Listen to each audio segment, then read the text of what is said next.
Excellency Dr. Emmerson Mnangagwa, President of the Republic of Zimbabwe and Chairperson of SADC and Co-Chair of this meeting. Your Excellencies, members of the panel of facilitators,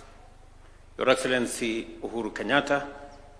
Your Excellency Mokwetsi Masisi,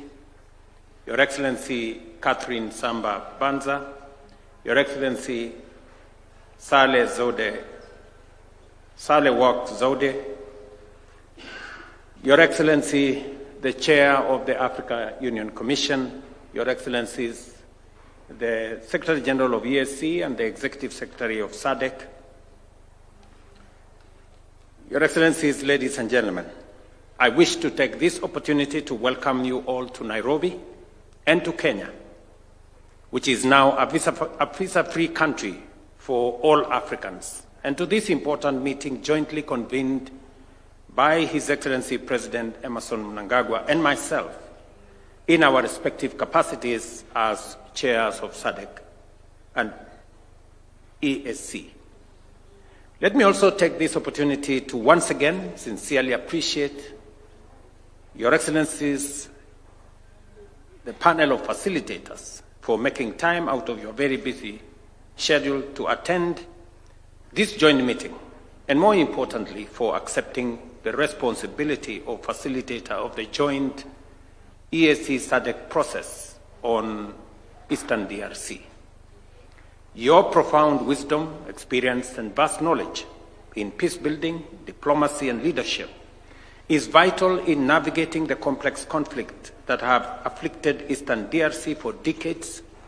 and contributing to silencing the guns in our region. Excellencies, the purpose of this joint EAC-SADC meeting is to brief the panel of facilitators on their mandate of facilitating inclusive dialogue among the various actors in Eastern DRC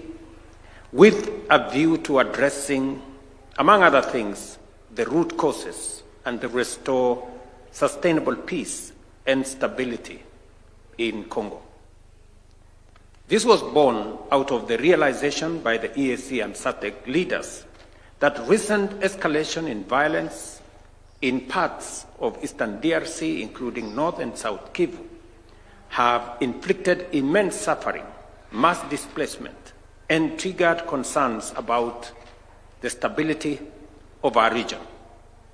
It was further informed by the recognition that a political solution was the only viable path to resolving the conflict in Eastern DRC. To this end, we called for the urgent merger of the Nairobi and Luanda peace processes into a single, coherent, and harmonized EAC-SADC peace process to serve as a comprehensive Africa-led political process to address the underlying issues fueling the conflict. This was subsequent also to the decision of the summit of the Africa Union to merge the Luanda process, which was largely under the AU, and the EAC-SADC process into one coherent process that would help us resolve the matters in Eastern DRC. We will be considering proposals on a framework for the merger of these processes, the terms of reference for the facilitators, and the process design for inclusive mediation process in Eastern DRC from our technical teams drawn from EAC, SADC, and AU based on our earlier directives. These documents will guide us on the way forward with respect to formally launching the interventions by our panel of facilitators. We are encouraged by the emerging extra-regional diplomatic momentum and the key milestones registered through the Washington and the Doha initiatives that have resulted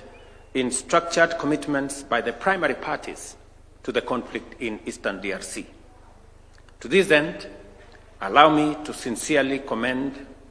the Minister of Foreign Affairs of the Democratic Republic of Congo, Madam Teresa Wagner, and the Minister of Foreign Affairs and International Cooperation of the Republic of Rwanda, the Honorable Olivia Nduhungirehe, who is right here with us, for their leadership on this milestone. These encouraging developments are a clear signal that dialogue and diplomacy can work, and that the parties are willing to meaningfully engage to peacefully find a lasting solution in the Eastern DRC. As we look ahead, and in this process, led by our facilitators, we should incorporate the modalities of engagement with the Washington and the Doha initiatives in close consultation with the Africa Union appointed mediator. Your Excellencies, we believe that a sustained, coordinated, Africa-led peace process remains the best pathway to a stable and peaceful Eastern DRC. And to this end, the two regional organizations and the Africa Union Commission remains committed and available to ensure that the implementation of both the Washington Peace Accord and the Doha initiatives are actualized. As I conclude, let me reiterate our commitment as joint chairs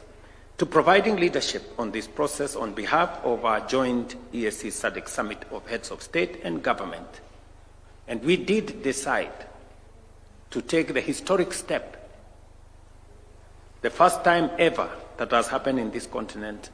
to bring two regional economic blocs together to facilitate the resolution of the process in Eastern DRC, because we realized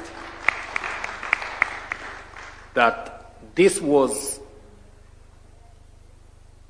a situation that was threatening to run out of control and to destabilize the whole region. And that is why both EAC and SADC summits decided to merge into one process so that we can assist the people of Eastern DRC. Excellencies,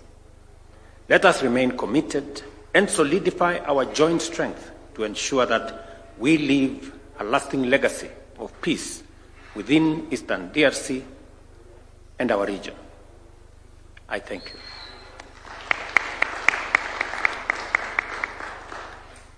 Thank you very much, Your Excellency. May I take this opportunity